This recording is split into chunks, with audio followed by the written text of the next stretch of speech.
17 বছর পর দেশের মাটিতে তারেক রহমান শুক্রবার বিকেলে মুক্তিযুদ্ধের শহীদদের প্রতি শ্রদ্ধা জানাতে সাভারের জাতীয় স্মৃতিসৌধে যাবেন তিনি। তার আগমনকে কেন্দ্র করে স্মৃতিসৌধ এলাকা এবং আশপাশের নিরাপত্তা জোরদার করা হয়েছে। মহাসড়ক যানজটমুক্ত রাখতে নেওয়া হয়েছে বিশেষ ব্যবস্থা।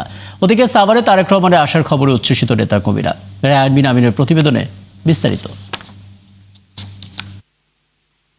দীর্ঘ 17 বছরে নির্বাসিত জীবনের অবসান ঘটিয়ে দেশে ফিরেছেন বিএনপির ভারপ্রাপ্ত চেয়ারম্যান তারেক রহমান। দীর্ঘ এ সময়ও মুক্তিযুদ্ধের বীর শহীদদের কথা ভুলে যাননি তিনি। তাই সাভারের জাতীয় স্মৃতিসৌধে আসবেন শহীদদের প্রতি শ্রদ্ধা জানাতে। তার এই সফরকে ঘিরে প্রস্তুত জাতীয় স্মৃতিসৌধ এলাকা। তবে দর্শনার্থী প্রবেশের বিষয়ে এখনো কোনো সিদ্ধান্ত পাওয়া যায়নি বলে জানিয়েছে গণপূর্ত বিভাগ। বিএনপির ভারপ্রাপ্ত চেয়ারম্যান জনাব তারেক রহমান জাতীয় স্মৃতিসৌধে বীর শহীদদের প্রতি সম্মান প্রদর্শন করবেন। সে উপলক্ষে আমরা স্মৃতিসৌধ এবং গণপূর্ত কর্তৃপক্ষ স্মৃতিসৌধকে পরিষ্কার পরিপাটি করে শ্রদ্ধা নিবেদনের জন্য প্রস্তুত রেখেছি। তারেক রহমানের আগমনকে ঘিরে উচ্ছ্বাসে বিএনপি ও অঙ্গ সংগঠনের নেতাকর্মীরা। দলের শীর্ষ নেতাকে স্বাগত জানাতে আমিনবাজার থেকে নবীনগর পর্যন্ত মহাসড়কের দুই পাশে থাকবেন হাজারো নেতাকর্মী। সড়ক মহাসড়কে টানানো হয়েছে অসংখ্য ব্যানার ও ফেস্টুন। বিএনপির প্রত্যেকটা কর্মী একজন করে তারেক রহমান।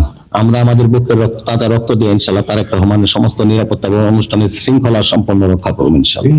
তারেক রহমানকে দেখতে কিংবা এক পলক দেখতে স্মৃতিসৌধে আসবেন এবং তার আসার পথ সুগম এবং মানুষের নির্বিঘ্নে বাড়ি ফেরা পর্যন্ত শেষ মুহূর্ত পর্যন্ত আমরা ঢাকা জেলা স্বেচ্ছাসেবক দল আমরা পাশে থাকবো। এদিকে স্মৃতিসৌধের আশপাশে নিরাপত্তায় আইন শৃঙ্খলা বাহিনীর 800 সদস্য মোতায়েন থাকার পাশাপাশি বাড়ানো হয়েছে গোয়েন্দা নজরদারি। পুরো স্মৃতিসৌধ এলাকা আনা হয়েছে সিসিটিভি ক্যামেরার আওতায়। সকল ধরনের নিরাপত্তায় আমাদের মাননীয় পুলিশ স্যারের নেতৃত্বে গ্রহণ করেছে। আমাদের ইউনিফর্ম পুলিশধারী সদস্যরা বিভিন্ন স্থানে রয়েছে।